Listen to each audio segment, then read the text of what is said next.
people making Monaco take the mic. I'm Nancy Heslin, and welcome to Monaco Info, the podcast.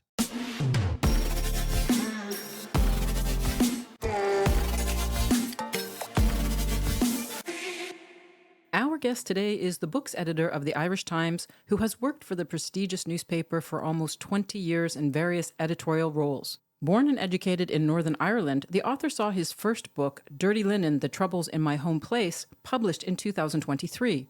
He's currently in Paris on a 1-month residency at the Centre Culturel Irlandais, completing his second book, An Introduction to Contemporary Irish Literature. The University of St. Andrews alumni studied German and French and once made a brief appearance as an extra on the sitcom Father Ted. He's in Monaco to give a talk at the Princess Grace Irish Library. Meet Martin Doyle. Thanks, Martin, for coming into Monaco Info, the podcast. Pleasure to be here. Thank you for having me. I know that you're in the Principality only for a couple of days, but you're packing a lot in, as I understand, including going to see your team, Manchester City, play at Stade Louis II against AS Monaco. How was that for a fan experience? It was fantastic. What a coincidence. I'm only in the Principality for 2 days. I'd arranged with the Princess Grace Irish Library to do the talk months ago. And then when I booked my ticket, I had no idea that Manchester City were playing Monaco last night. And I was chatting with my brother recently, and he said that he'd been to see City play Napoli in Manchester. And I said, I'd love to have gone to that. And he said, and I asked him what the next game was. And he said the next game they were away to Monaco. And I said, what are the chances? I looked it up, and I flew in yesterday from Paris, and I was able to get a ticket and had a great experience. Sadly, the last minute penalty meant cost us the win, but it was still fabulous to see a Champions League game and to experience the city and the Monaco Ultras. Let me ask you something. I mean, I'm not a football fan, but is going to a match the same? Like if you go here or if you go in another city, is it always sort of the same thing but just different teams? Or does being in Monaco make it different? So I guess there's a different experience being at a home game and being at an away game. I guess because I couldn't get a ticket in the Manchester City end, so I had to kind of be a bit more subdued when Erling Haaland scored the 2 goals. I just sort of nodded and clapped politely, admiring his skill rather than outing myself as a fan of the opposing team. Though, of course, Monaco people are very civilized, Yep. and there's no question of any kind of intimidation or whatever. Though it was remarkable to watch the Monaco Ultras fans and the noise and the racket they made with their drums and their chants and so forth. It was interesting. My brother watched it on television, and he said the stadium sounded very subdued. So it depends where the microphones are. The microphones are probably either side of the halfway line, so they're picking up maybe noise from the dugout or from the opposing stand. They weren't picking up at all the noise from behind the goal, if you like, which was very loud. But what kind of fan are you? Are you the kind of guy that even at home, like you're jumping out of the sofa, you're jumping out of your chair, cheering, yelling, or are you just kind of the subdued, okay, I love watching? No, I'd say I'd be fairly intense fan. I'm an armchair fan, but I would be sort of, I would be jumping for every ball, heading every ball, and, blocking every shot. So I'd be moving around quite a bit in my armchair. It's a bit of a workout for me. I'd say I'd be pretty passionate, but, probably I'm more passionate about the Ireland football team than Manchester City at this stage, though unfortunately, while City are very successful, the Ireland football team at the moment is suffering a little bit of a lull. And that's an understatement. So you're in the Principality to speak at the Princess Grace Irish Library. And the director, Paula Farquharson, was telling me that you are the perfect fit for this year's theme of the library, which is the reach and impact of the Irish diaspora. Would you agree with Paula? Are you the right person to be talking about this? Well, self-praise is no praise, but I guess I'm a good fit in the sense that I'm from the north of Ireland. I went to university in St. Andrews in Scotland, and I lived for 15 years in London, where I worked for 9 years for Irish expatriate papers. So I was very conscious in my time there of the Irish diaspora, if you like.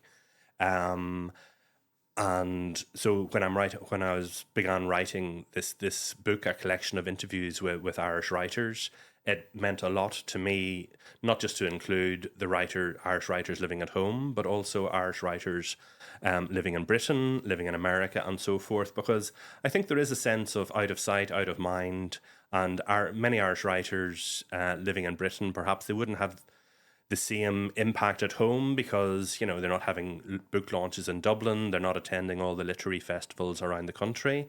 So when I lived in Britain, I definitely had a sense that, you know, the Irish diaspora there were a bit of an outgroup of the Irish nation, in the same way that Irish people like myself from the north of Ireland, north of the border, were also, you know, maybe less perceived as somehow, you know, less part of the Irish nation. And so in this book, I'm including interviews with, say, writers like Martina Evans, who reviews poetry for me at the Irish Times, but she's also a very good novelist. Patrick McGinley, who's from Donegal, but has lived in London or Kent from the 1960s. And these are very good writers. And so another point is not to be just interviewing, you know, the most famous names, because a big idea of mine is, you know, every year, you know, you're almost obliged to do a feature around Bloomsday on Joyce. And that's fine, but let's face it, everybody knows James Joyce, everybody knows Ulysses, everybody knows Yeats. And the point is, what do we know of Ireland who only Yeats and Joyce know? There's far more interesting things, or there's a lot more interesting things happening in Irish literature than just the greatest hits, if you like. I studied French and German at St Andrews. I was a year as assistant d'anglais in Bourgoin, Jallieu, and Isère. And when I was there, I wasn't just reading Molière and Voltaire. I was reading Philippe Diane, who wrote 37 le Matin, which was the book that inspired the film Betty Blue. François Cavanagh's Les Rital, which is about the Italian expatriate community in France, where he grew up. My point being, you know, you only really get under the skin of a country if you get beyond the set syllabus of the celebrated texts. You know, if you go beyond that, that's where you discover, you know, the kind of the nuance, the kind of variety that makes up a nation. You obviously have been this way your whole life, though. This isn't something that you just picked upon where you really want to dive into something as a young person, even. I think growing up as a Catholic, as an Irish person in the north of Ireland, where identity is disputed, so Northern Ireland, as most people know, is still part of the United Kingdom. Since 1920, it's been cut off from the rest of the Ireland with partition when the south of Ireland became independent. And so I guess for me, the way I expressed my Irish identity was culturally. And so I went to the local library and I made a point of reading pretty much every Irish book in it. Writers like, I don't know, Frank O'Connor or Bernard McClaverty, Benedict Kiley. And so that gave me a very early sense of the importance of literature in terms of storytelling, or getting a sense of, you know, the country in which you were growing up. Now, you mentioned your second book, and you are currently in Paris at the Centre Culturel Irlandais for Yes. a 1 month writer in residence. I have a question about that. Actually, I have a couple questions for you. When we hear being an in-house writer, and what does that really mean? Do you have an obligation that you have to fulfill in your month that you're there? And also, you are working on this second book. What do you have a title for the second book? Do you know when it will be published? So the new book is called, well, it's a provisional title, but I think it's going to be something like Irish Writers and Writing 1991 to 2025. So it's a kind of a retrospective of my career as an arts journalist. Writers that I've interviewed since 1991, for example, Alice Taylor, Patricia Scanlon, right up until the present day. So in last week's Irish Times, I interviewed John Banville. In a couple of weeks' time, there'll be my interview with Anne Enright. About a month ago, my interview with Colm Tóibín all about their latest works. So what I've been doing in Paris, and it's being published next April by the Lilliput Press, which is a prestigious literary Irish publisher. How long have you been working on this book? Other than your whole career. Well, that's the thing, you see, because it is a book largely based on interviews that I've done over my career. So I guess the idea for the book Well, I wrote this other book, Dirty Linen, in Yeah. 2023, and I think anyone who's written a book, one of the questions that everybody asks is, "Oh, what are you working on next?" or what's your next project? So I didn't actually have one, but after being asked that question enough times, I kind of thought, okay, what might I do? And during lockdown, during the COVID lockdown, the pandemic, I was working from home like most people. And I had in my home office a box of all my clippings from interviews that I had done over the years, which I kind of kept hoping that my kids would be interested, because my father he'd done match reports for the local football team, Lawrencetown Swifts, for the local paper, the Banbridge Chronicle. And I used to be fascinated by his little scrapbook of all his old interviews. So I thought my kids would similarly, except they called me a hoarder and they had no interest in reading them whatsoever. But I rose above it. And so I I posted a lot of those old interviews on social media because they're not available online. And I kind of thought it was interesting to kind of maybe read an interview with Roddy Doyle from 1993 before he won the Booker Prize for Paddy Clark, Ha Ha Ha. Or, for example, Brian Moore, the brilliant Belfast writer who emigrated first to Canada and then New York and Malibu, about their novels from the 90s, which are maybe forgotten the same way. You have people not living in Ireland that are forgotten. You have books that were published in the 1990s that maybe are no longer in print, or they're kind of remaindered or whatever, and you'd only get them maybe in charity shops and so forth. And some of them are, really good books, not to, comparisons are odious, and it's, I'm loath to sort of say they're better than a lot of books that are out at the moment, but they kind of are sometimes. And so I thought there was if you put all of those together, maybe they're greater than the sum of their parts. The sense being, the last 35 years, people I've interviewed, that's a pretty interesting cross-section of Irish writers, and it gives you a sense of, what the breadth and variety of Irish writing. There isn't just one type of Irish writer. Everyone's an individual. Put them all together, though, and maybe you start to sort of see patterns or shapes. And so what I've been doing in Paris at the Centre Culturel Irlandais is putting together interviews with authors that I hadn't actually interviewed before. So you go to a publisher and I said, I've got 120,000 words worth of interviews with Irish writers. And of course he says, have you got X, Y, and Z? And I don't. So then, that's fine. So I go out and I interviewed Sebastian Barry, Anne Enright, Colm Tóibín, John Banville, Emma Donoghue, and Anna Burns, who also won the Booker Prize for Milkman in 2018. So what I've been doing in Paris is writing up those interviews. Why Paris? Well, if you're writing a book, it's nice to kind of not be sitting at the same desk that you do your day job at. So it's nice to kind of have a dedicated space where the only job you have is to finish the book or write the book. So when I was writing Dirty Linen, for example, I spent a week in the Tyrone Guthrie Centre in Annaghmakerrig, which is like a kind of a state-funded or state-supported kind of retreat for artists. And it's a very conducive space. You know that when you're there to create, and so it kind of lifts you. And you're sort of in the evening, you'll be sitting around the table having dinner with writers similarly who are writing a book, or maybe they're transforming their book into a series of cartoon episodes for an Irish language television channel. So you're kind of inspired a little bit as well by what other people are doing. And also it's in a beautiful setting. So similarly for my work at the Irish Cultural Centre, I'm there, for example, with another writer from the north of Ireland called Neil Hegarty, who's working on his memoir. And so Neil interviewed me about my book Dirty Linen, about my memoir about growing up in the Troubles, and that was an event held in the centre that was open to the public. So that's kind of a way of, it enhances their reputation as a centre of Irish culture in Paris, but it's also an opportunity, it's a platform for me to promote my book, maybe find a French translator, a French publisher. Do you actually have to produce something within that month for the residency? Well, not for the Centre Culturel itself, but they ask that if, something results from your stay, that you acknowledge them in somehow. So when my book comes out next April, there'll be a page of acknowledgements, and one of the acknowledgements will be thanking the Centre Thanking Culturel. me. Oh, sorry. Thanking the Centre Culturel. And yourself, of course. Yeah.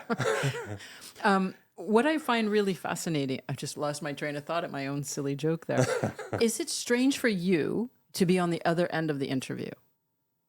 I mean, because I'm listening to you, and it's very difficult when you're reading all the time for your work. Yeah. You write all the time for your work.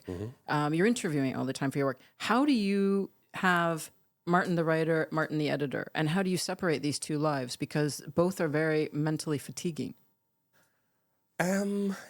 I wouldn't over exaggerate that. I guess, am I used to being interviewed since I wrote this book in 2023? Yes, because my joke is at this stage that I have had more launches than the Apollo space program. I've had a launch in Dublin of the book. I've had a launch in Lawrencetown, which is my home village, Banbridge, nearby town where I was born, one in Belfast, one in Galway. But also, I've been lucky enough to be invited to New York University, Glucksman House, which is an Irish Studies Centre as part of New York University, where I was interviewed by Fintan O'Toole. I did an event at Boston College. I did an event at the University of Connecticut. I've been to St Andrews in Scotland, where my alma mater, where I was at university, to talk about the book. University of... So you got the hang of it. Yeah, Edinburgh, Oxford, Cambridge. So yeah, I've been on tour, and yeah, listen, it's my favourite subject. It's something that I spent 2 years writing, so I'm more than happy to talk about it. I don't really feel pressure at all, to be honest. I think it's a privilege to have the opportunity to promote your work, to discuss the issues that I feel very passionately about. How did you end up as books editor of the Times, the Irish Times? Because you've had a career there for over 20 years. What various roles did you have leading to that? So I guess my apprenticeship goes back a lot further. So as we already discussed, I grew up as a reader. My degree was French and German. Why? Why did you pick French? I have to ask before we move on. Where does this come from? That the language side. So I had a facility for languages and an aversion for hard work. So for my A-levels, I did French, German and Spanish because I was good at them without having to study too hard. My degree, French and German at St Andrews, I think maybe subliminally, I maybe saw it as a passport to travel, an opportunity to get the hell out of the north of Ireland, which was a conflict zone, and also kind of maybe quite provincial, quite parochial maybe growing up. So I definitely thought that this would be an opportunity to see a bit of the world, and it was. So I had, as I mentioned, a year in France in 1987-88, the school year as an assistant d'anglais in two collèges. I also worked for a summer in a battery factory in Hagen in the Ruhrgebiet in Germany. I also studied for a term at Erlangen University as part of my degree. And so, yeah, so it kind of, and also I did see myself, maybe this is kind of retrospective justification, but yeah, I definitely did have a sense of being a European. I think if you're maybe from somewhere where identity is contested, it's nice to have a level of identity that isn't contested. So I was Irish. A lot of my kind of classmates, certainly at secondary school, identified more as British. But we were all European in a sense. Well, I say this, of course, and then, of course, Brexit happened. And suddenly, a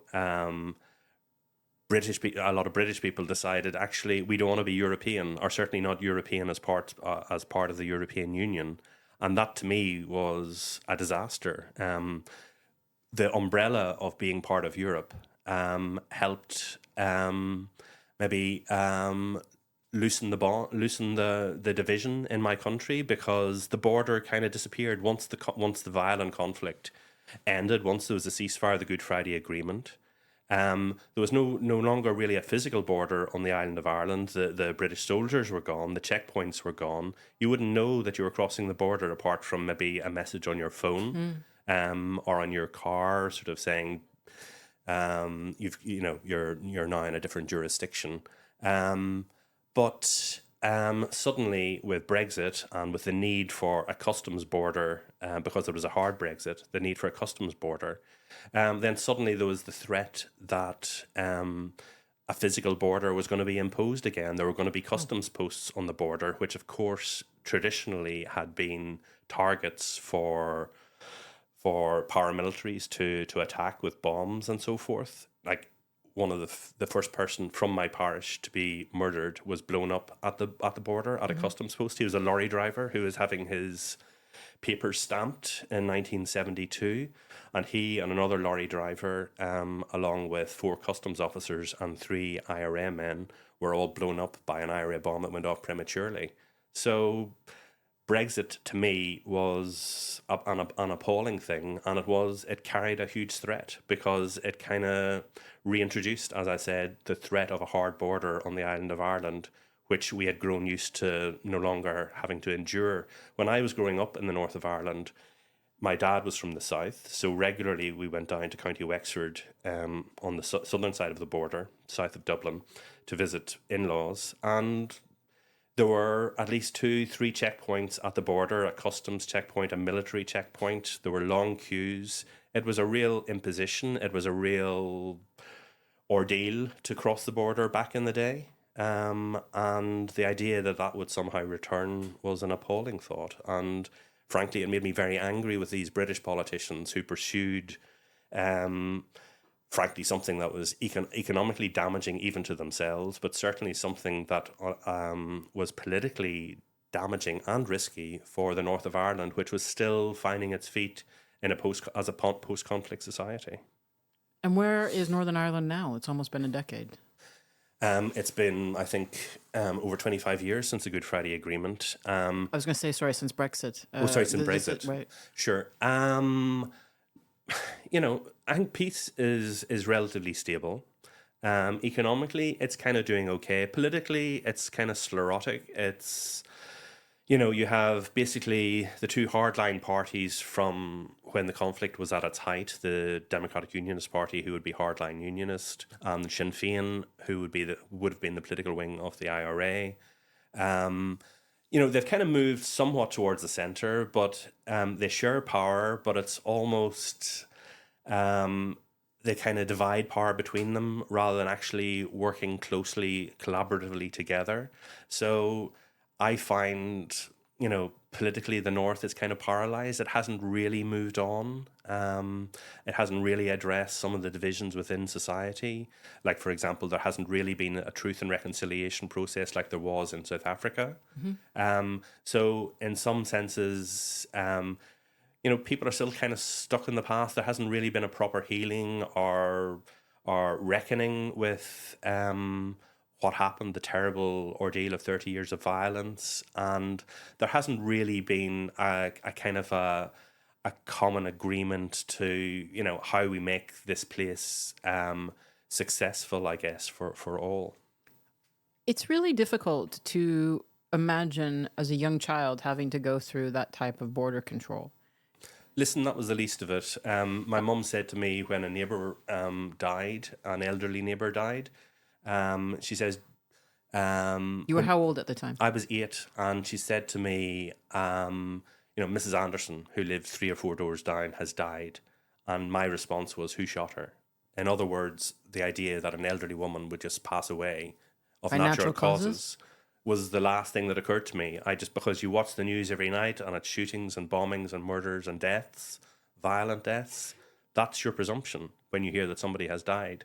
So, I'd forgotten that, but that's obviously something that's going on in your subconscious. And there was an element of fear. When you parked your car on the high street in the shop when you went shopping, you couldn't leave your car unattended because there was a risk of it being of the unattended car having a bomb on it, because regularly bombs, were planted in cars to blow up town centres to cause economic damage. And so mum and dad would go shopping and they'd leave me and my siblings in the back seat. And after about 20 minutes, you're bored. After about 40 minutes, you're trying to start the car. You're kind of thinking, maybe my parents are bombers. Maybe they've left us here with a bomb in the car. That I genuinely remember having that thought. Yeah, because, you grow up in this violent society, and you have, as a child, you have kind of strange conceptions.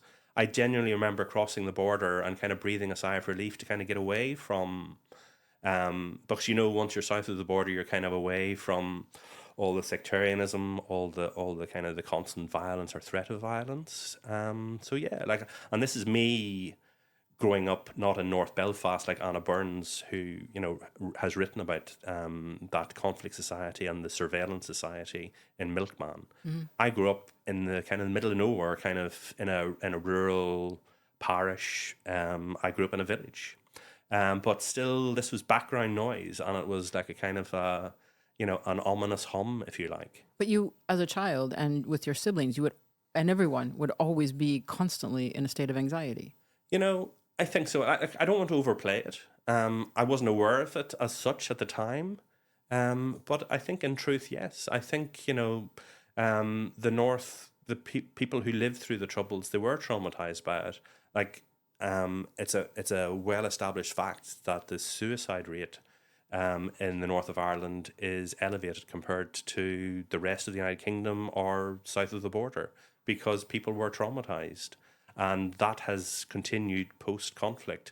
I think maybe when the conflict was going on, people, if the threat of death is all around you, maybe it's not the most obvious thing to sort of contemplate taking your own life. But maybe once that pressure valve is gone, once the violence is finished, then the kind of trauma kicks in, and people come to terms with the terrible things that they experienced. For example, one of the stories in my book, it's about a man called Jimmy Feeney, who is a neighbour of mine. He was a champion boxer. He won the All-Ireland boxing title at his weight, age 19. His father was his coach. This was in the National Stadium in Dublin on a Friday night.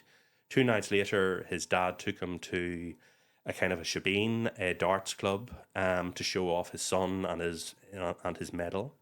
And loyalist gunmen burst in and shot dead 3 people, including John Michael Feeney, Jimmy's father. Jimmy witnessed it. He'd gone outside to the toilet and was coming back.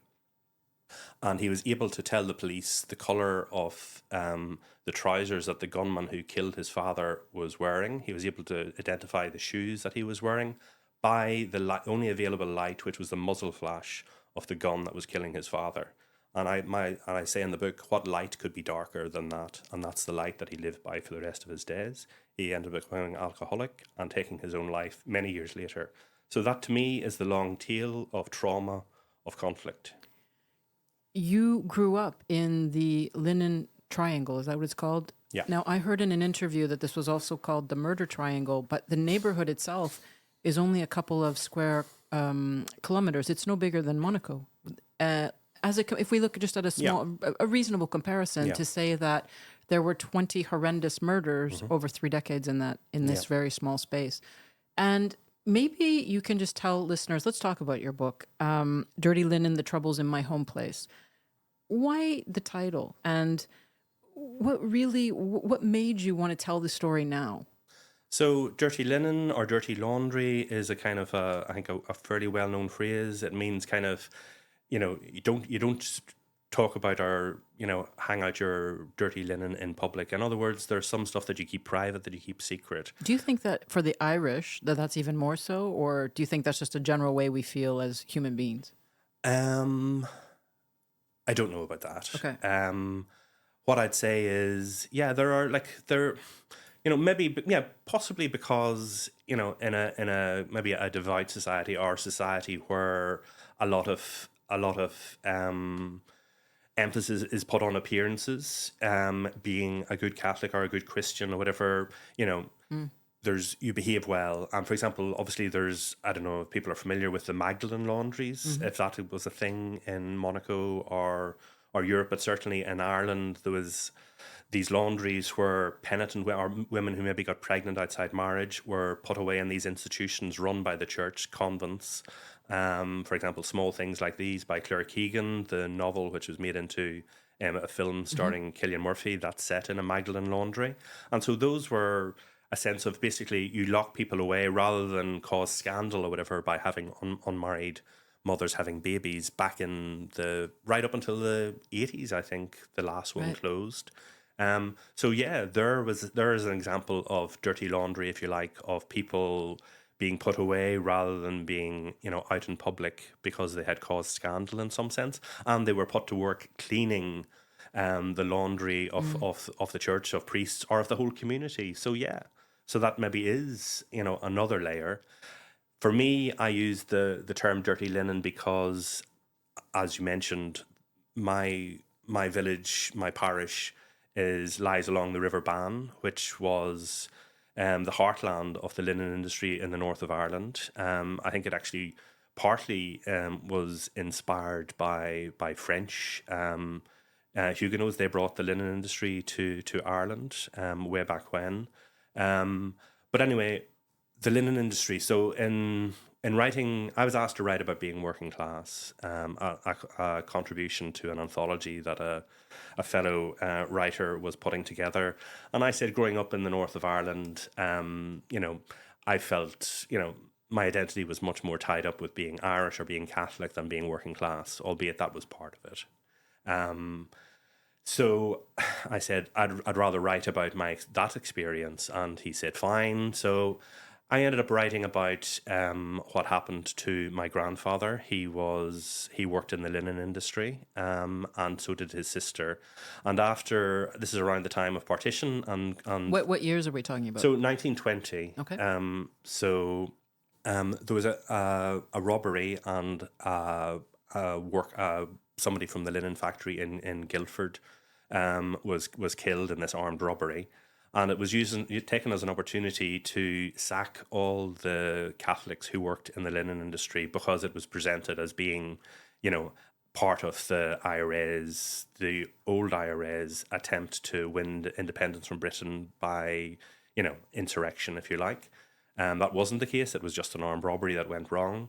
But my grandfather was put out of work, and so was his sister. And she ended up emigrating first to Canada and then America, and they never saw each other again. So that was like a kind of a family tragedy. And then I made the connection between that and the murder of Pat Feeney, who was a cousin, actually, of Jimmy Feeney that I already mentioned, who was murdered in 1989. And he was working as a night watchman in a linen factory in Donaghcloney, which is also in my parish. So there was sectarianism in 1920, a murder in 1989, the two different, the modern troubles and the troubles around the War of Independence and partition. And linen was a thread that bound them both. Seamus Heaney wrote a poem called Lintwater, in which he talks about putrid currents floating trout to the loch, their bellies white as linen tablecloths. And this was using the metaphor, linen is produced, like flax is the plant from which linen is made. So to break down the fibres of the flax plant, they are steeped underwater and then they rot. And then they're taken out and then broken up and then woven into thread.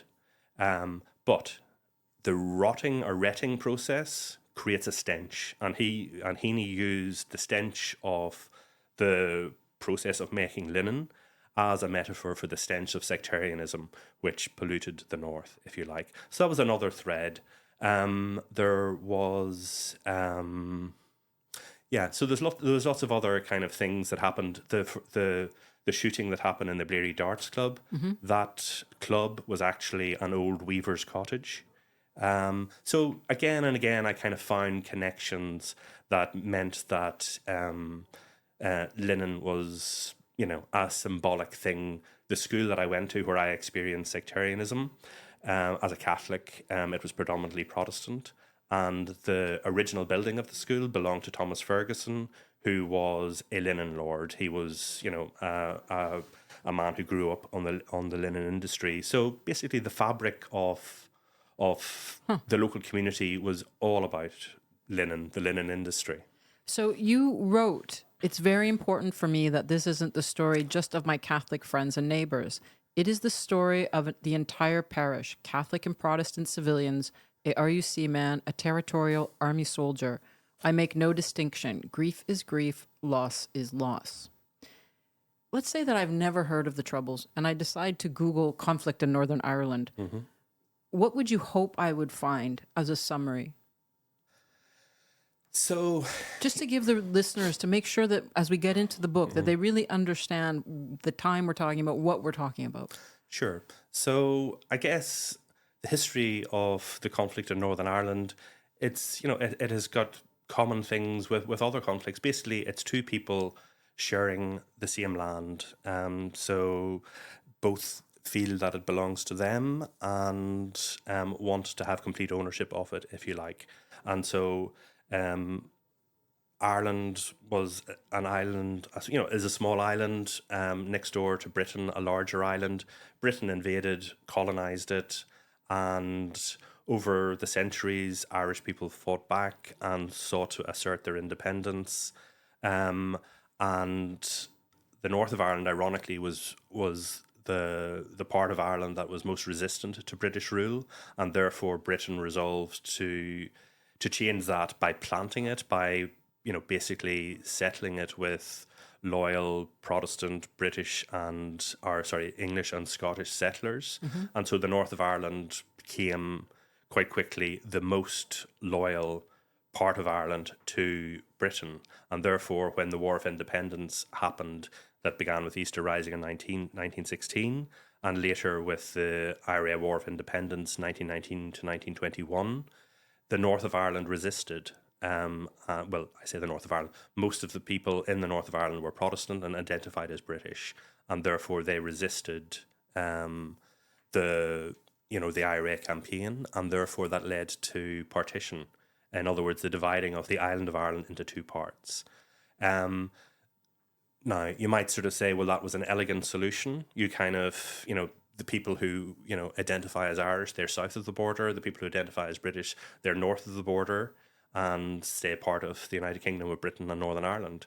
Problem being, I think even at the time of partition, 40% of people in north of the border had voted for parties who, wanted Irish independence. And therefore, how stable is a society going to be if 40% of the people don't want to be part of that society, who want to be part of a different country? And so there was conflict in the north of Ireland around the time of partition. And then briefly there was a campaign of violence from 1956 to 1962, which was very ineffectual and petered out. But then in the late 1960s, you had the civil rights. Catholics north of the border were discriminated against. I don't think there's any dispute about that in terms of educational opportunities, in terms of employment, in terms of housing. And so this led to a lot of resentment and frustration. And then you had, in the 1960s, you had the civil rights marches in the black communities and people of colour in the United States and elsewhere campaigning for their rights. You had the Soissons-Huit, you had what was happening at universities in Paris and France. You had this idea of, the status quo is unfair and it's unacceptable and we're going to change that. So inspired, I think, by what was happening in the United States, people like Martin Luther King, etc., but also what was happening on the streets of Paris, university students.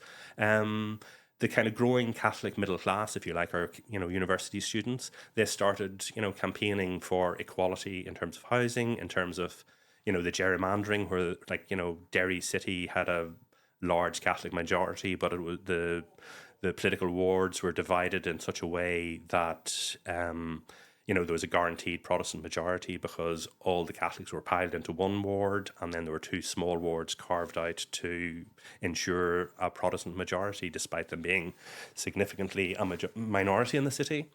So that was grand. That led to civil rights marches, but then they were beaten off the streets by loyalists, by Protestants resisting the idea, because equality is a defeat if you're winning under the old system. And the police were complicit in this. The police were almost exclusively Protestant, and they kind of sided with the people who violently opposed people marching for civil rights, peacefully marching for civil rights.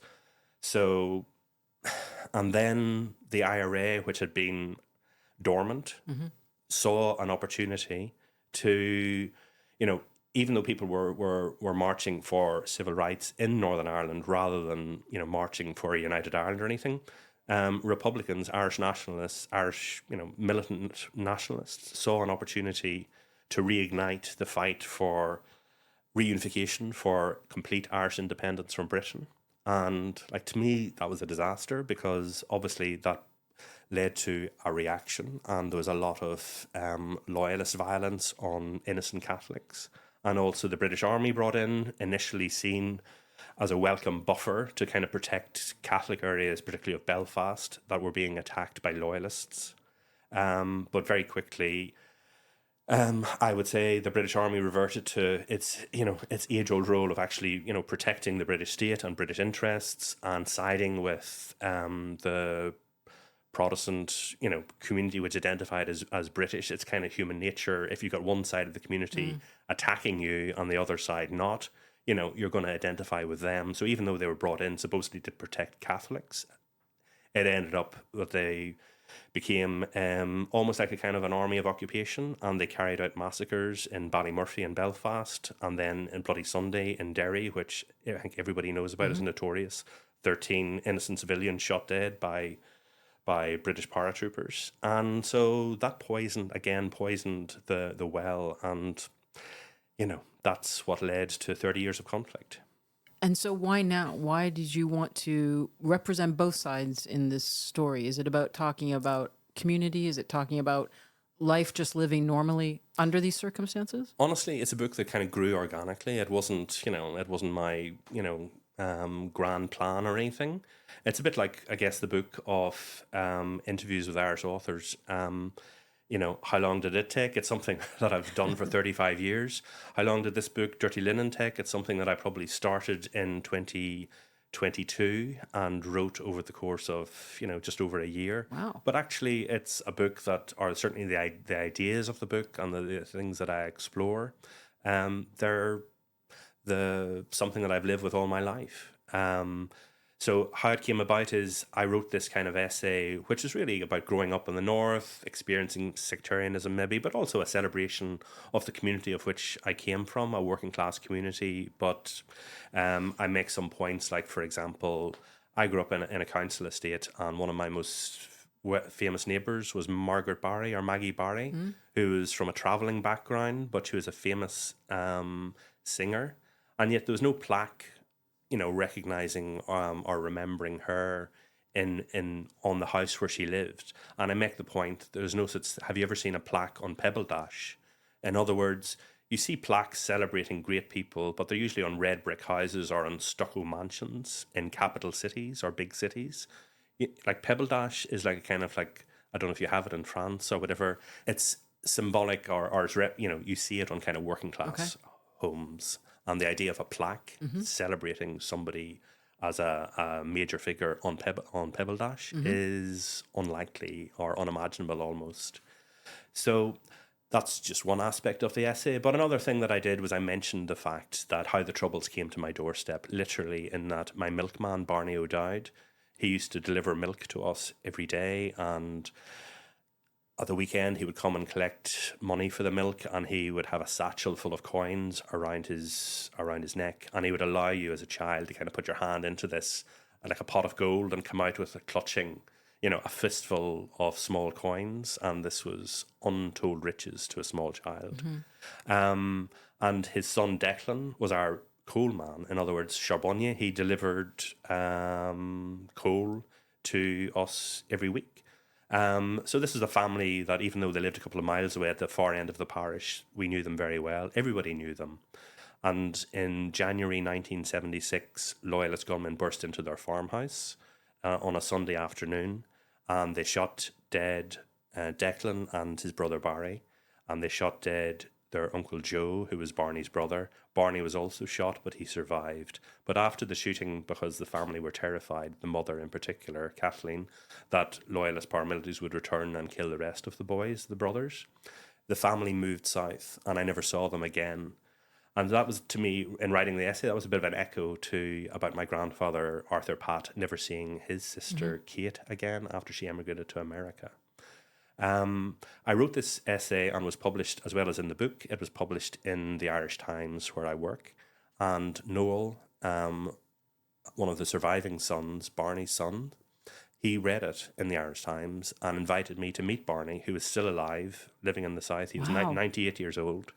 And so that was very moving, if you can imagine somebody that you hadn't seen since 1976. How old were you in 1976 about? I was 8. Okay. So it was very moving, and I met them in the kind of the farmhouse where they lived south of the border. Barney lived with his daughter Eleanor, who's married to a farmer. And so it was remarkable how they had rebuilt in the south the same kind of extended family in a kind of a rural setting around a farmhouse. But the detail that really got to me was Barney talked about, his son's murder, his brother's murder. But the detail that got me was that when Kathleen, the mother, died in 1999, they had a kind of a family conclave, and they discussed what were they going to do. She's buried in County Meath, the boys are buried up north.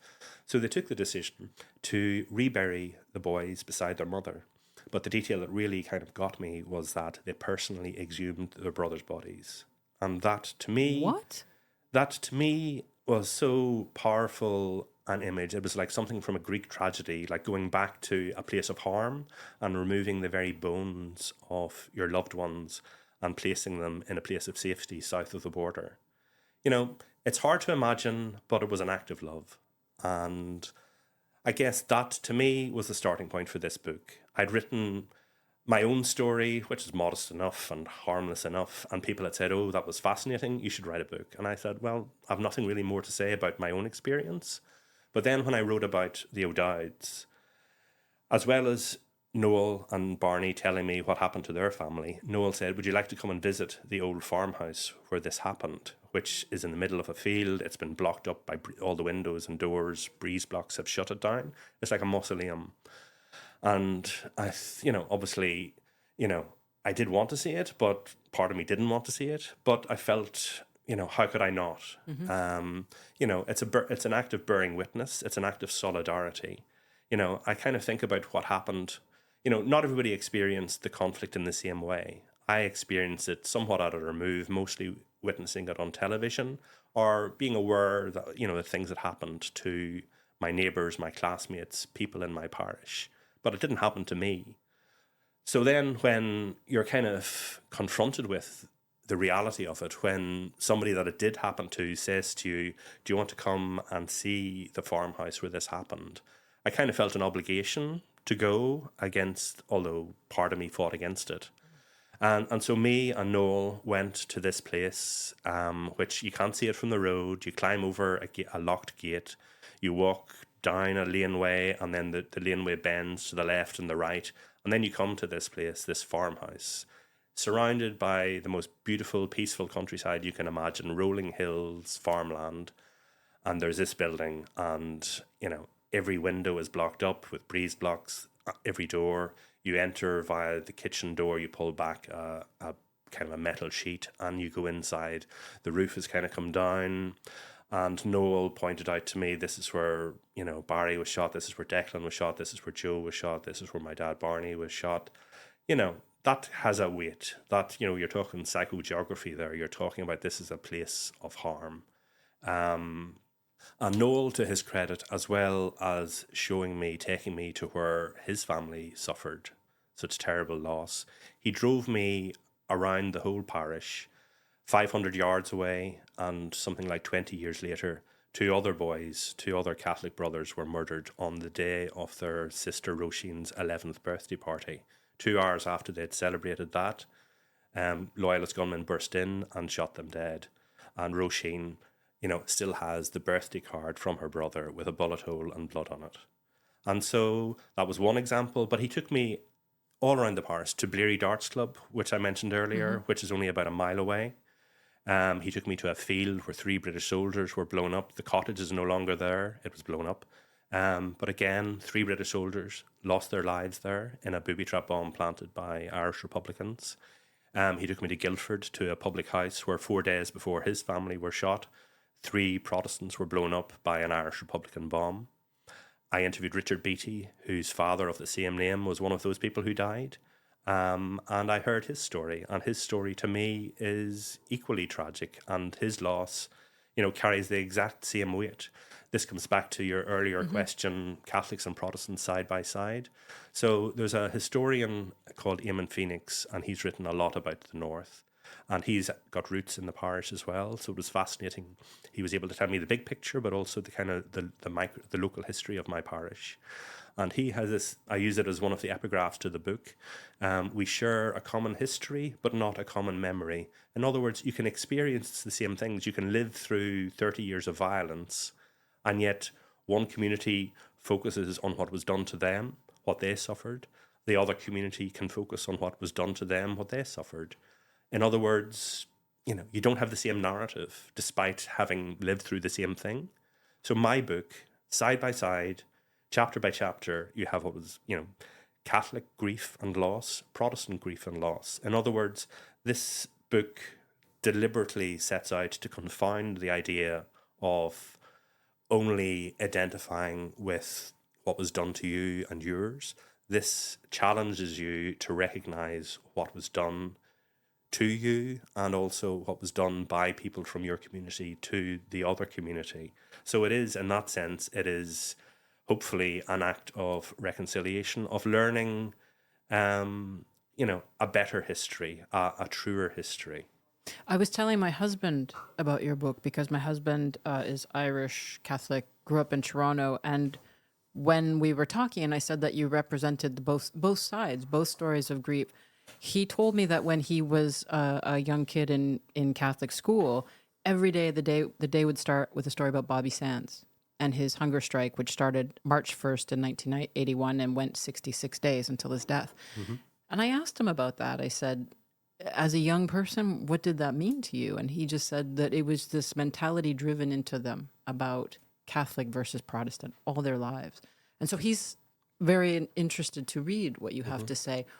When you were putting all this together, what was the goal? I guess I thought, at the time, I thought, if you put all of this together, 3,500 people lost their lives violently in the conflict in Northern Ireland. That's too vast a scale to kind of truly comprehend. I thought by concentrating on one small area, my own, a parish, which is something people understand or identify what that might be, if you were able to sort of tell in detail the stories of the families who lost a loved one violently, then by understanding the detail and the nuance of that, you would actually come away feeling the weight of that trauma, of that loss. And maybe also there are some details that you uncover which will restore your faith in humanity. For example, I actually learnt at Barney O'Dowd's funeral when he passed away, aged 101, I was talking to another neighbour called Mickey McInerney. And he was friends with a Protestant man called Robert Harrison, and their parents, or their mothers, had been friends in a previous generation, if you like. They'd grown up together and were close friends. Now, Robert Harrison was a part-time policeman, a Protestant. Mickey was Catholic. And Robert's father, Bobby, was also a part-time policeman. He'd been in the UDR, a local regiment of the British Army. But he was also the longest serving nurse in the local community, and he had sat with Mickey's father when he was dying of cancer because he was a nurse and because he was a family friend. So there you have like a Protestant man associated. Maybe people would identify him by his uniform and think, oh, he is this and he's that. But actually, he was also a nurse, and that was the uniform that he wore longer than any other. And, he showed this kind of love and friendship for this Catholic friend. He was shot dead in his home village on duty by IRA men. And yet his son, Robert, when his friend Mickey was getting married, and he lent his wife's wedding dress to Mickey for his wife or his bride to wear. And that, to me, again, is perhaps the true fabric of community. That's the type of, that to me symbolizes love and friendship that survives trauma and atrocity. that dress, the fabric of that dress, is something, precious, because it symbolizes, you know, um, how we move beyond the terrible things that have happened. And that's an example of that. Despite everything that happened to him, he still had that, bond with his friend of a different religion. In the people that you spoke with, is there a sense of moving on and forgiveness? Not everybody responds the same way to terrible things. For example, Eamon Kearns was the father of the two young boys who were murdered on the day of Roisin, their sister's birthday. And he says, hate is a very powerful thing. Hate is something that helps him because he is so angry and bitter. Still. Well, at what stage is it appropriate to get over the murder of your two sons? That's one of the ways that he copes. I respect him for his honesty. Nobody has ever been charged or convicted for the murder of his two sons. He strongly believes, and many people in the area believe, that the security forces were complicit in the murder, because after any kind of crime, the police usually issue an appeal. Has anybody seen anything suspicious in the neighbourhood leading up to these events?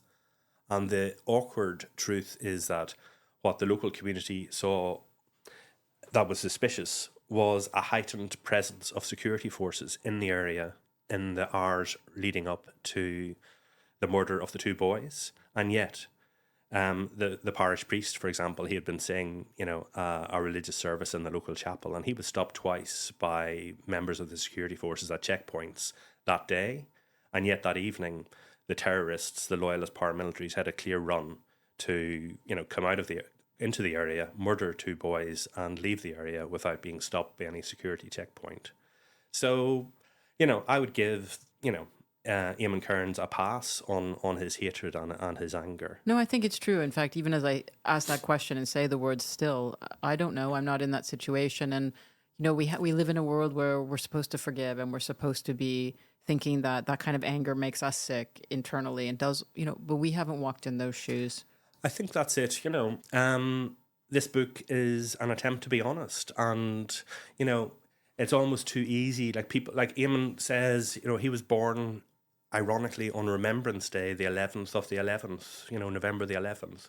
And he says, I watch on television people mourning their dead from the First World War, their grandparents or whatever, and yet they're allowed their tears or whatever, and yet he's supposed to move on. And he says, I don't want to move on. I want to remember my sons, and I want my sons to be remembered after I'm gone. And they've produced a pamphlet or whatever about what happened to their boys and describing them. So memorialization is very important. He also, erected a monument in the local, as well as the sons' graves. He erected a monument to all the victims of the parish, well, the Catholic victims in his case. And so, there's a determination there that I respect to keep fighting. Some people sort of say, don't reopen old wounds. But I say some wounds have never been allowed to heal. In fact, they've been contaminated at every turn because the security forces or the forces of justice or the state have failed to effectively investigate the killing. They've failed to prosecute those responsible. And therefore, how can there be healing? All there can be is a continued attempt to remember the loss or the suffering. So listeners are going to pick up Dirty Linen. What do you hope that they take away from this book?